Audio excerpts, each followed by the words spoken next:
one of my favorite episodes so far. Yeah, it was good. It was good. We level up production and topic. I know this episode is a little bit different from everything you've heard before.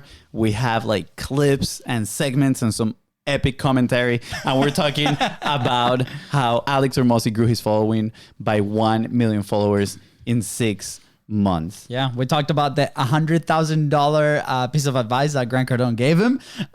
We talked about message over production. Is that really a thing? Yeah, and the new way being the Twitter way. The Twitter way. What is that? Oh man, and that and so much more. So tune in and welcome to the show. Yeah, there's gonna be a 2-part series, so make sure you tune in to the next one as well. See ya. Bye. Hey, I'm Luis. And this is Luis. And welcome to the Content is Profit podcast. In here, you're going to get the insights, accountability, and drive to create consistently and increase revenue. You'll hear from top entrepreneurs, creators, and anything and everything you need to know about content. All this while having a good time. The goal of this podcast is simple: to entertain, educate, and turn your content into profit. Let's go. Welcome back, everybody. Welcome back to Content is Profit. I'm excited today. We're trying something new over here. We just mentioned it a little bit earlier, but FONZI, thank you for doing all the research, man. Like I saw the video and I'm like, I got this. But you're like, no, you didn't get this. You need my notes. Somebody has to carry the team, and that is me, guys. And if you enjoyed today's show, guys, please don't forget to follow the show in all your podcasting platforms and follow us on social media at BIZBROS Go. And you know what to do. If you enjoyed today's episode and it helped you move one step closer to your goal, don't forget to share it with your BFFs and your family as well. Yeah. And of course, anybody and everybody. Ooh, I mean, share it and tell them, hey, download because it helps the BIZBROS. And if it helps the BIZBROS, it helps me as well. So thank you guys. That was good. So selfish, bro. So selfish. You're so selfish. No, we love you guys. We love the support. By the way, we're breaking records here on Content is Profit. This past month, 5 times the amount of downloads as the first 3 months ago. So thank you. Studio clap. Thank you so much for you, the listener. You didn't pick up on the joke last time. Remember, when we're going to do studio clap, it's going to be like all weird. But you were all weird, and I was like legit because anyways, I didn't miss it. Proceed. Okay, tangent alert. FONZI, let's get this show on the road, right? A little background on what we're doing today. Yeah, absolutely. We saw this video that one of our good friends shared on Instagram, and the video, it's about a presentation that Alex Hormozi did on how he grew 1 million followers in 6 months. And that is pretty fantastic, right? So what we're going to be talking about today is actually that is the 1 million followers framework by Alex Hormozi, how to 10x your growth. But there's a little disclaimer in there, right? Because of course, not everybody is as jacked and has such an epic beard as Alex Hormozi, but also they haven't been putting all the work throughout the years that he has been putting, right? He published a book that got a lot of attention. He's been building lots of businesses, and he's been doing the hard work behind the scenes. Yeah. Right. That has led him to a point that then he can leverage that influence that he has with massive volume of content, right? This whole framework that we're going to share with you to increase his following in the millions, right? So keep that in mind. That being said, as always, we talk about principles, and these principles apply to you regardless of where you are in your journey. Of course, you need to make sure you know what is your capacity and what are your resources when doing all this thing. But the principle per se, this thing applies to you. So make sure to pay attention. That's right. You did mention all the disclaimers. And again, pay attention to those principles, because if you apply it, you're going to see some results. We have applied some of these, and we're going to share some of the results as well if we got some time at the end, or probably on the next episode. But I'm excited to dive in. So should we watch the first clip? Yeah. Play the first clip where the one and only Alex Hormozi here is sharing a few commentary from Grant Cardone. All right, here we go. I was on this call with him. He was like, bro, pull up your Instagram. And I was like, okay. He's like, pull up my Instagram. He's like, I got 10 times the content as you. 10 times. 10 times. He's like, bro, it's volume, bro. Volume. I was like, that's deep. And so I was like, I should probably do more. So many times we're doing the right stuff. Volume, we're just doing way, way too little of it. I was on this call with him. That was good. Okay. So let's talk about that. Let's break that down. So for those that don't know, I think Layla, so Alex's wife, actually bought him this private coaching package with Grant Cardone, which was worth like $100,000. Katie, pay attention. It was worth like $100,000. Oh. And Alex Hormozi actually recorded everything and put it online for everyone to see, which is very impressive. The Robin Hood of entrepreneurship. The Robin Hood of entrepreneurship. But at the same time, I remember a comment that he made in those videos. He's like, hey, like, this obviously is just going to help people that are in certain places in their journey. But still, he just puts it out there. And I think that was absolutely amazing. So let's talk about volume. 10x the volume. And I mean, Grant Cardone has way more followers and, you know, a big audience. He's been pretty loud. I think this is a big one that we get all the time, right? Because the system that we've been able to design internally for the BIZBROS content, and you're about to see a lot more kind of coming out, is all designed to produce as much volume as our capacity allows, right? And I think the model that we have allows us to do that. But when we share it, it's funny, we get mixed feelings, right? We have people that are not too keen on the volume side of things, and we have our theories, right? We've shared this with a few episodes where maybe the people that complain on this is people that might not have the capacity, right? And they cannot do something, whether that's money, whether that's a team, whether that's a system, right? The second that we were able to design that system, all the belief around volume kind of changed. And as soon as we started distributing that, we've seen the results, right? Hence the last 2 weeks on shorts, I think we've done blocks of like 9 shorts per day, right? And it's increased a ton of views. I think it's racked up like about 15,000 views or something, like 80 hours of content that people have watched with the BIZBROS face. So to that, I say, obviously agree on it. And there's mixed feelings. So if you are in that position where you're like, volume might not be the way, try to figure out a way on how you can increase that by resources, or by creating a system, or by sending us a quick DM, and we'll share some of that. But you'll see in the rest of the episodes, they share a little bit on how they tackled this and exploited Alex's content. Absolutely. And I think there's a spot here where a lot of people are like, well, I don't want to do a lot of volume because I do so much quality, right? Kind of like the rapper. Mm-hmm. And that's going to tie into the next clip that we're going to share. But, for us, it's kind of like a test methodology. You're putting your message out there and you're throwing it out, and you're going to see what people are answering to. And you cannot really do that only with quality. Sure, you can have volume with massive quality on the whole production side, but how much resource would that take, right? Yeah. Probably in the 5 to 6 figures per month, literally, to have that production, to have quality and volume at the same time. But you can have volume with quality of the message and not so much that quality of the production, which is going to require less resources, and you can turn that one around, way faster.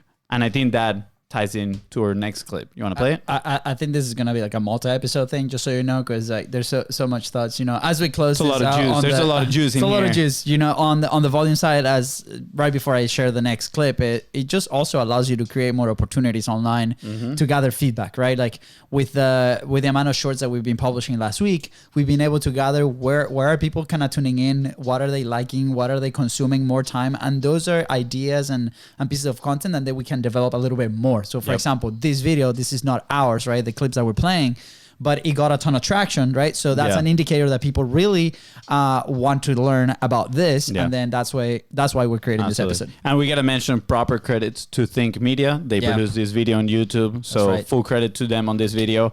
But full credit to us on the awesomeness on the commentary. And the commentary. All right, clip number 2. Let's make this happen. Let's see. This one is about the messaging and the production, that thing that we were talking about. All right, let's check it out. All right, let's see. What's inside the content matters more than the wrapper. So for anybody who's like worried about getting started, about making it look right, I don't think it matters. I mean, I think it matters a little bit, but it's 80-20. So focus on the 80. Absolutely. And I want to put a little bit of context to this little clip, especially if you're listening right now. He actually goes and shares that he built 2 studios, like high-end quality studios, one with like 4 flat screen TVs on the back, the whiteboard, the whole thing. Yeah. And then he published a video where he was literally just sitting in front of his laptop in like an hotel, like no background whatsoever. I think his studio now is the closet in his Vegas apartment. You can see just the door behind. And that video that had the low production did way better than all the other ones in the studio. I think right? this also calls to like the principle that we share all the time, right? Remove that friction. So obviously a lot of people, we get it all the time, right? Like what kind of background should I be putting on? Like what kind of equipment should I be using, right? And it depends, right, at the level that you're at. I get it. Like if you're looking for that authority level, you already have a proven business, you have a message that you've perfected over the years, and maybe that's the next level on content. I get it, but a lot of the people that start on content maybe see that as a standard, and then they try to get and produce it something similar to that, and that adds a ton of friction on their systems, on their teams, on the production, right? Because it's not built, the base is not built. Especially if you're trying a new message, if you're selling something brand new, like when it happened with us 2 years ago when we started promoting Content Momentum and the agency side of things, we needed to test the message. We needed to test what we were doing. So lower production allowed us to put the message out there multiple times. That's the reason the show is 3 times a week. It has evolved quite a bit, obviously, but that was the only reason. But it's because we've increased our resources. That's why it has evolved. Absolutely. Resources and time. And the reason why we've increased our resources is because we've been publishing more and getting in front of more opportunities, generating more conversations, turning into more business. Yeah. So, have faith, right? Like believe in the message that you're putting out there. Initially, right, there's going to be low traction on that content, and that's normal. But as you put more pieces of content and you practice your message, see that as an opportunity to grow and to make sure that your message is nice and tight. One of the reasons I love this clip is because I remember when we decided to start publishing consistently right after those business owners told us that, hey, what you guys are selling us is really cool, but you have no proof of concept because your social media has no content whatsoever.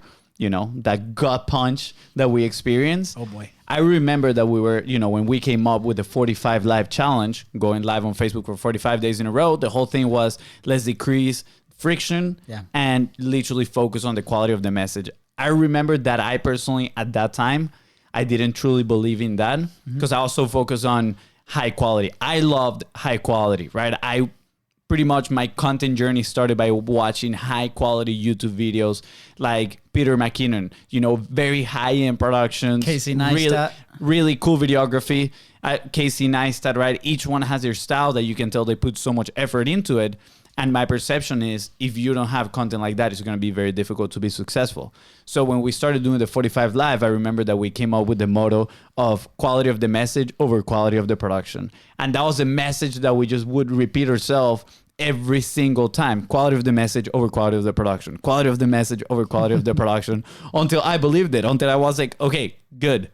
Quality of the message over quality of the production. And that made it easier for me to publish, to be okay with putting volume out there, even if it didn't look like it was recorded in a super expensive and fancy camera.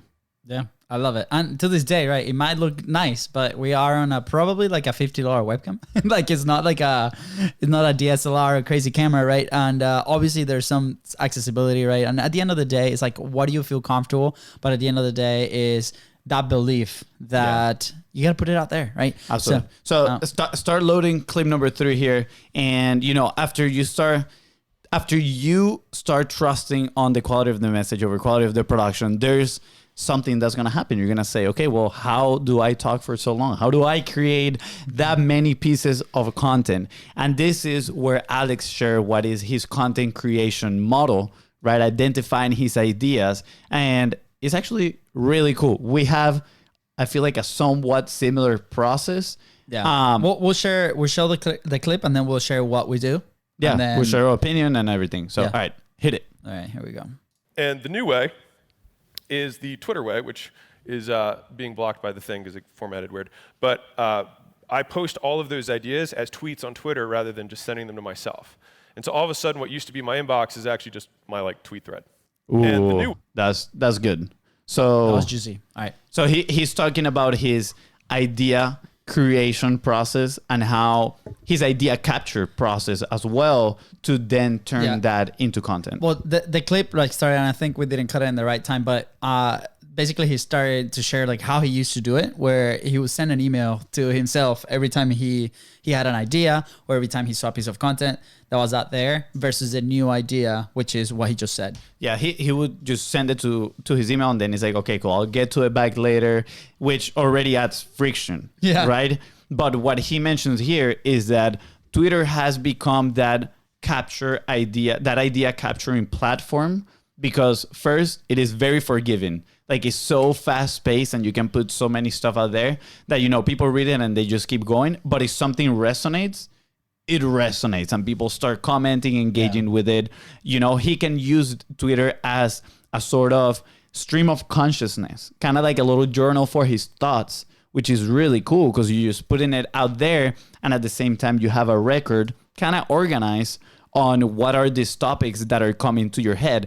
And think about it. How many times per day do you get ideas in your head that you think about, this would be a great piece of content? And maybe you write it in a notepad, you write it in Notion, whatever it is where you take your notes, and you tell yourself, I'm going to get back to it later. And then that later never comes and you never end up doing that piece of content. Or maybe you think so much about it later on that you get overwhelmed and you decide not to tackle that specific piece of content. Instead, what Hormozi does, he pulls his Twitter, tweets that thought that he got, and then he has quick feedback. Yeah. One of the things when we saw this video that you mentioned, it's like, well, what if we don't have a big Twitter following? Which we don't, right? I don't think Twitter has been our main platform, not even close. Lately, we've been posting there a little bit more, but not like this. And you know, I don't know what your system is, but my system was I would screenshot or I would screen record the thing and I would save it in a folder in my phone photos. And like you said, we would never go back to it. The idea will stay there, right? Like if it resonates internally, to me, that helps me kind of form the idea and then produce it for the podcast, because that's the main thing that we do. But I love this, right? Because Twitter will give immediate feedback. So I'm very excited to try this out. I got to make a conscious effort to actually do this when a thought comes up, when there's a very smart piece of information that I consume, put it out there in form of Twitter. Right now, what I have is a spreadsheet on Notion where I put the clips in there. Also, in a sense, because Notion is our software to produce this stuff, so we can just click in there and we see the picture and we can add it, into our podcast cheat sheet. But I think as proving the ideas that resonate, right? We talk about this on the episodes for the newsletters, where, you know, we can go to platforms like Reddit, right? And obviously Twitter's like that. But I'm very excited to see what happens if you don't have such a big following, right? Because it's going to be a repository of ideas. Maybe with feedback, maybe without feedback. If you are listening and you try this out, let us know. Keep us posted. What happens, right? Yeah. I think, you know, I started thinking when he was talking about this as well, of like, okay, well, what if I don't want to tweet? Or what if I don't have a Twitter? What if I don't want another platform to take care of? Can you do the same thing in other platforms such as, let's say, Instagram, right? And I personally think you can. You got Instagram stories. Why don't you, quote unquote, tweet the thought on your stories, right? And you can actually see a record, an archive of the stories that you shared. So you're actually not losing them. You still have them there. And, you know, people really engage with stories. And I feel like they would give you quick feedback as well in the first 24 hours of whether a thought was good or not. And then you just keep track of that and then, you know, develop it. And this is something important that he mentions too. He said, well, when I have a long thought, that becomes a thread in Twitter, which then becomes a long form piece of content, which what it does, it adds depth, right? It adds depth to that specific idea or that specific topic that he's talking about. But if it's just a kind of like quick, short thought, he just tweets it in one specific tweet, which if it resonates, that becomes a short form content, right? A real YouTube short, a TikTok. And those, what they do is they add width, right? They allowed you to put more content out there and reach new audiences. I love this. You know, something that we mentioned in the last episode with Podcast Movement is people are conditioned, right, by the medium that they're consuming content, right? So if we have an opportunity when we collect ideas on where a thought comes up to put it out there instead of putting it in a database, right? Nobody's going to see it. Why don't we leverage this, right? And I think what stops a lot of people, based on feedback that we've had on calls on people in the community, is the fears of not having it perfect, right? This is not my thought. This is not my original idea. That's okay. Put it out there. I'd give the attribution to that person. But if that idea, if that topic resonates, doesn't matter. You can always relate it to what you're producing, what your business is, or what your projects are. And I think there's a lot of room for opportunities. So yeah, absolutely. On to the next clip. We're good? Yeah. So the next clip, you know, kind of to make a transition here from this idea, then you're gonna start saying, okay, well, what if I have this so many ideas and I don't want to really do shorts? I don't want to, have the width. Again, I feel it's that battle of quality versus volume. And this is a thought that he shared about Gary Vaynerchuk that I thought it was extremely interesting, because if I'm being honest, I follow Gary, but at the same time, I don't really consume that much of his content, but he's always popping on my screen. So literally when I think about, okay, who is the top influence in social media, right? Right after BIZBROS, the first thought is Gary Vaynerchuk. I try to stay serious through that one. It's Gary Vaynerchuk. Yeah. So let's listen to what Hormozi has to say about the shorts here. Sounds good. Can you play the clip? Yeah, absolutely. Are you okay with this being the last clip today? Because the next ones are going to be juicy and we can do them tomorrow, Friday. Sure, we can do a part 2 on this. Let's go. Okay, let me share screen. Gary. All right, here we go. Bam. I realized this because you're like, why do you do short stuff? I was kind of against shorts, and then I realized that I've never actually consumed anything from Gary Vee that's long, but I like Gary Vee a lot. And I was like, oh, well, I guess that worked. So that's why I do both. I realized there you go. So look at that. He's like, I never consumed them. I like Gary. So the like and trust factor is actually not tied up to whether you consume it or not. I'm sure he knows Gary too in person, right? But guess what? Like, just the fact that you're showing up on people's feed, it's invaluable. It's massive. And we experienced that in Funnel Hacking Live last year. And we shared this story before, so I'm going to make it brief. But they were giving away the 2 Comma Club Awards. And we stood up to go to the restroom, and some of our friends that we've had on the podcast or that we connected through the community, they stopped us and they were like, guys, congratulations. And we're like, why? They're like, because you guys are getting the 2 Comma Club Award, right? And we're like, not really. No, we're not. And they're like, oh man, we thought you did because we see you guys everywhere, right? And that is that concept of art that we shared all the time. Authority, relevancy, and trust. Consistency builds art. Authority, relevancy, and trust. And it's incredible that perception that it gives to people just showing in their feed. So I'm going to leave you with this before you take over, but is the lifespan of a post is very short in social media. So if you decide to go with the quality of the production and you post something once every week, guess what? Your post is going to live for a little bit. And then unless you're now dependent on other people's actions, to actually boost your posts. You are dependent on other people's engagement, on whether other people decide to actually watch your content multiple times. So the algorithm starts pushing it to more and more people. But if you are posting 3, 4, 5 times a day, now you're getting on their feed and you're just being consistent, and you can control that, but you cannot control their engagement. No, and I love this, right? Because in the test that we did on shorts last week, there were 3 days in a row that we posted, and every single day that we posted in chunks of 9 shorts at the same time. So it was 9 shorts in a row, and then the next day nine shorts in a row. Every day got momentum. It's like this big wheel that grabs momentum, and then we stopped for 3 days because we were out at the event. And we just stopped that project for a little bit because there's some other stuff in the back end that we're doing for that.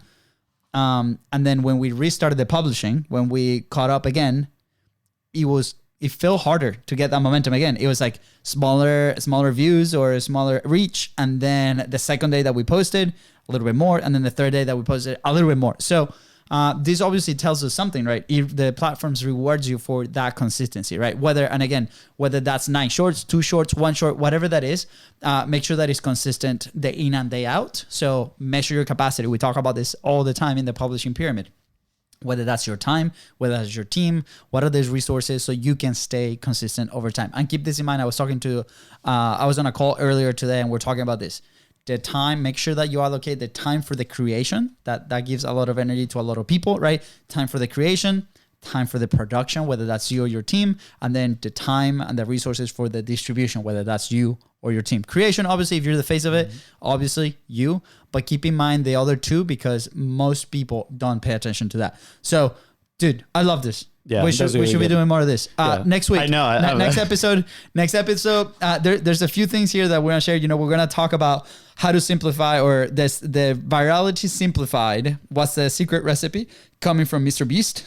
Yeah, we're gonna talk about the long form formats that Hormozi uses for his videos and the short form, and maybe we'll spice it up and we'll add some of our frameworks that we use to create these videos. Why are frameworks important? They minimize your decision fatigue, and you can come in really easy and plug things in, plug the information in, and it just makes the whole creation process extremely easy. So we're gonna be sharing Hormozi's, the one that he's sharing there, and then some of ours, and then how he went from 20K downloads a month, 20,000 downloads a month, to 400,000 downloads a month on his podcast, right? And trust me, it is very simple. And again, obviously you're potentially not gonna see the same results, but it's something that you might be avoiding doing, and is a very quick switch that you can inject into your content. And last, we're gonna talk about the distribution, right? How he went from well, I don't want to ruin it, but we're gonna talk about how he 10x his output. Hashtag juicy. It's so good. It's so good. And we're gonna share also some results of tests that we're running over the last 2 weeks on our side of things. Obviously, our accounts are not as big as them. And then how does that translate to business? Because vanity metrics don't matter. Alex's objective is a little bit different than ours. Ours is really tied down to different goals that we have in whether that's the podcast. He's building a brand now. He's building a brand. He's giving a lot of stuff for free, which is amazing, right? And we've talked about this, and we're gonna probably debrief a little bit of that in the next episode. So, Fonzie, we good? That was good. That was a good episode. That was a solid one. Let us know. Was that a good episode? Send us a message. Yeah. Do you like the idea of putting the clips, commenting them, coming up with conclusions, sharing a little bit more about our frameworks? Let us know. Give us some feedback. Greatly appreciated. And don't forget to follow Content's Profit. That's right. With that said, guys, thank you so much for tuning into the Content's Profit podcast. Go ahead and follow the show and follow us on social media at BIZBROS Co. That is right. And if today's episode helped you move one step closer towards your goal, please don't forget to share this episode and subscribe. And if you want, leave a review. Pretty honest, we love feedback. See ya. Bye, guys. Take care.